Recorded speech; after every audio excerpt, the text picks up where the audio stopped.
guys, this is 𝚑𝚘𝚌𝚑 and welcome back to another YouTube video. If you're new, then hi, welcome. Thanks so much for clicking on this video. This video is going to be about first semester as a freshman in college in an HBCU because first semester is over and we had Christmas break and all that stuff. So I just wanted to let other people know if they're trying to become an HBCU or if they're just want to listen to me talk, or if you're not sure what to expect freshman year, then this video is just for you. So if you already like my vibe and you like where I'm going with this video, then don't forget to hit the big thumbs up button, comment down below, and subscribe. And when you do subscribe, to hit post notifications so you get notified every time I post a video. We're on the road to 500 right now, so if you want to help me, go ahead and hit that button. Thank you. So anyways, let's get into it. Okay, so just a little background for those who don't know me and haven't seen my past videos. My major right now is elementary education, and I'm a freshman at Alabama State University. It's an HBCU, by the way, if people don't know, you know. My first semester so far has been good. There's a lot of transitioning and lots of different things to learn and grow from, and the things that I learned and grew from I'm going to share with you guys in this video. But that was just an introduction of me. I'm a freshman and I'm majoring in elementary education. I changed it because it used to be history ed, but then I did a lot of subbing in elementary, high school, and middle school, and elementary is really where I want to be at. First piece of advice I would give is to not compare your path and how you do things to other people, because especially when it comes to making friends, because I know everybody, every video is like, you're gonna make friends, like when you get in college, friends is like what you need to do, and make a good friend group. That's what a lot of them say, right? But they don't really tell you how or when. They just talk about, oh yeah, I met my friends and they're like really great. So me, I met a few people, like I'm cool with some people, but I didn't really start making friends until close to the end of the semester, really, honestly. And by friends, I mean probably like one or two.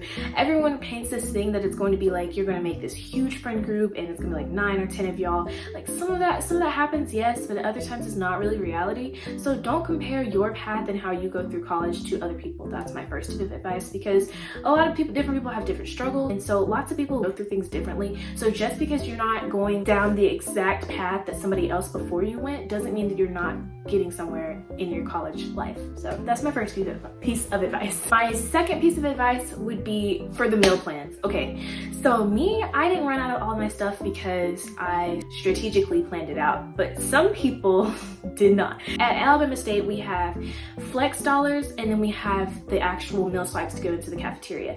But to be honest, I don't know if it's like this in other HBCUs, but we don't always have to swipe to get into the cafeteria. So I didn't really keep up with that track, and then the cafeteria food kind of got bad over the year or semester.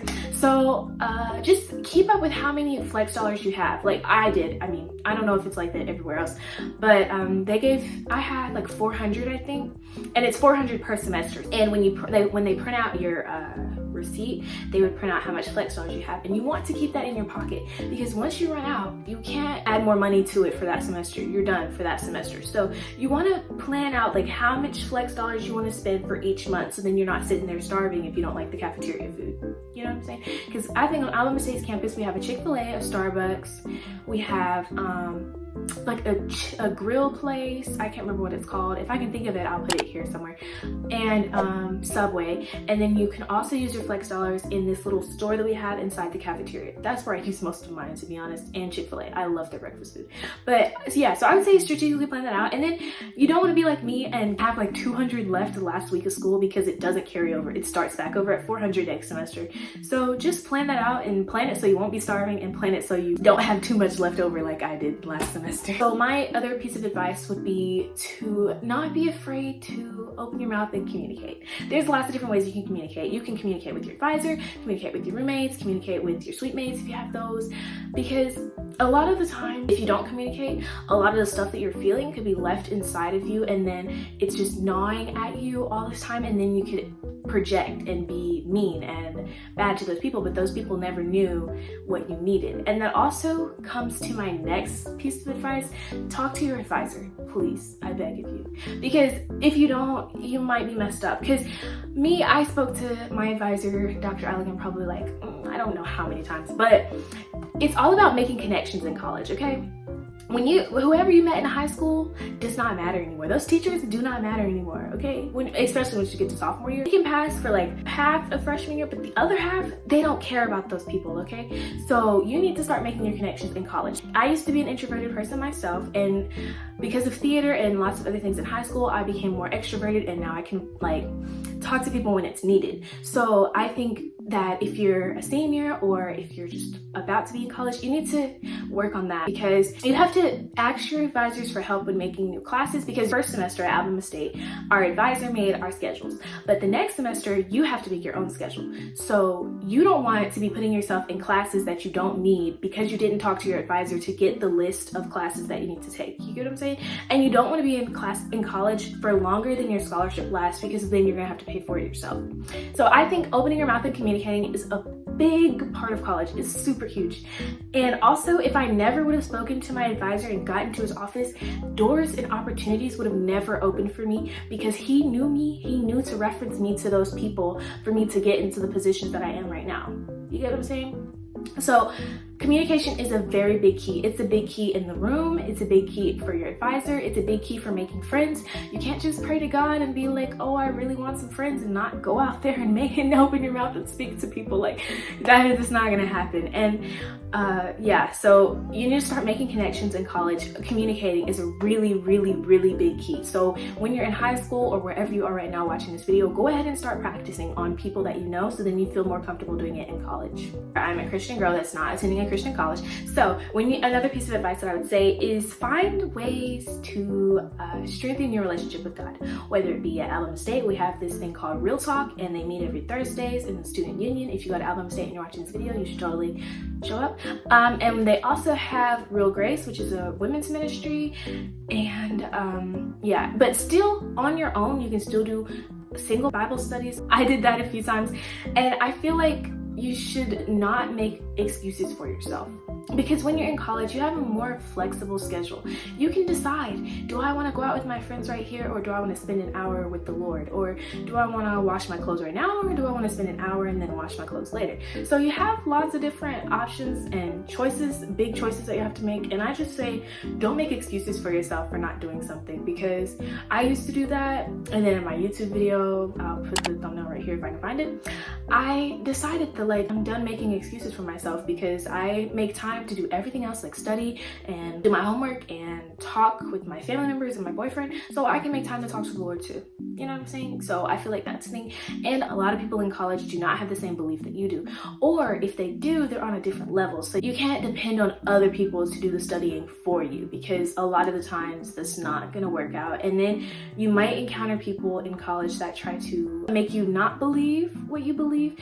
So you want to have a strong foundation, and you want to continue to grow with God, so he can reveal to you things and be with you, and you can have that sense of like peace, because God is with you in everything that happens. Like, I adopted this mindset when I was in college that like everything happens for a reason. Yes, I might be hurt if I don't get into this club or this singing group. Like, I didn't get into, there was this singing group called One Accord, and I really wanted to get in it. It was an a cappella singing group, and I didn't get in it. And yes, I was hurt, but at the same time I was like, you know, God knows best, and everything happens for a reason. So I adopted that mindset because I was getting real close in my relationship with God. And so that's my piece of advice, to not make excuses to spend time with God when you get to college, because it's a lot easier to do that than if you were at home or something like that, because you go to Bible study every Wednesday, but that may not be the option at Alabama State. And also, I didn't have a car, so I couldn't go to church on Sundays.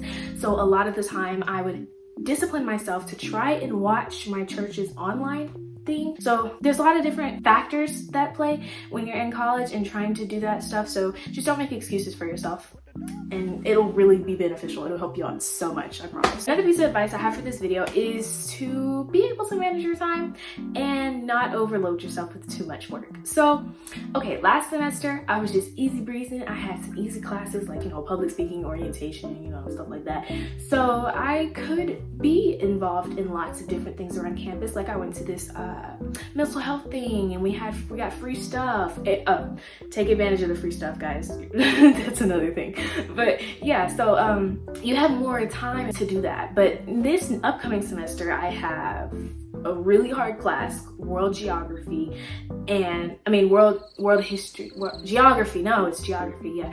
And so, in a lot of harder classes this semester, so I'm gonna tone down on those fun events that I could go to last semester. So you have to be able to have self-discipline to be able to tell yourself, no, I need to do this right now and not go hang out with my friends, or no, I don't need to go to this party right now because I came here for my education. Like, you know, you have to have self-discipline, and you have to be able to, if you want to go out to do those things, plan, make time. I came home a lot of weekends, but when I came home for the weekend, I always made sure that I did my work, or that I wrote down that this is due Saturday, so I need to have it done Friday, or this is due, like, I would plan out. I think the best way to plan it out, or this is what I did, everything is different for everybody. I used to do my Monday, Wednesday work would be done on Tuesday, Thursday, and then my Tuesday, Thursday class works would be done on Monday, Wednesday, Friday. Like, that kind of thing was what I would do. I don't know if that's beneficial for everybody, but it was beneficial for me. And then you would mark that out, or I marked that out, and then I would go off of what is due first. So if something's due January 1st and I have something else that's due January 3rd, I would go ahead and work on the January 1st one to get it done with first, and then I'd work on the January 3rd a little bit, and then on January 2nd I would just knock out the January 3rd thing, if that makes sense. So yeah, plan, make time, because you have to remember, you're not going to college to party, you're going to college to get your education. So a lot of people get caught up in the whole partying aspect and they forget about their education. And this is coming from someone who got all A's for the first semester. So you just gotta plan. Like, I wasn't in my books all the time, because I still had free time and I still did what I wanted whenever, but you just have to plan it out and know your strengths and weaknesses. Like, know if you're struggling in this class, spend extra time on it, or if you're not struggling in this class, don't spend as much time on it. You get what I'm saying? So yeah, that's pretty much all I could come up with. And just to talk about my first semester at college, it was really great. At the beginning, I was very homesick and I didn't have any friends, so it was just me and the Lord pushing through. And then I met a few people and I went to a few football games. I forced myself to go because I wanted the experience, and I had a really fun time at those. And then I came home almost every weekend, so I was just chilling, vibing, you know. But this semester I won't be able to as much, which is kind of sad. But yeah, and then I got into a few clubs, and I'm being in the orientation process for a few as well, and I want to join one more organization, and then I'm gonna cut it at that. Oh, and I got all A's, 4.0 first semester, which, thank the Lord, I was praying about that, because I really wanted to give myself a good foundation freshman year, so then for the next years I don't have to try to build my thing back up, because a 4.0 is very important to me, because it was important to me in high school. So yeah, and I met a few people that I figured out and learned that the cafeteria is not my best friend. I don't like the food there, so I pack a lot of food from home, and I use my flex at Chick-fil-A for their breakfast food. I ate too much of their dinner food and lunch food that I don't really like it there for real. I would eat Subway, breakfast, lunch, and dinner, Subway, yes. That's how my first semester went, and the classes were pretty chill, and I started to not get lost around campus, which is great. That's a plus. But yeah, that's pretty much all about my first semester. And if any of you guys are watching this video and you've already done your first semester, then feel free to comment down below any other advice that I missed out on that you want other people to know. And yeah, but you've come to the end of this video, and if you liked it, then don't forget to hit the big thumbs up button. Comment down below what types of videos you want to see from me, and subscribe. And when you do subscribe, to hit post notifications so you get notified every time I post a video. We're on the road to 500, you guys, so please, please, please support me and subscribe. And yeah, thanks for watching this video. Bye guys, see you later.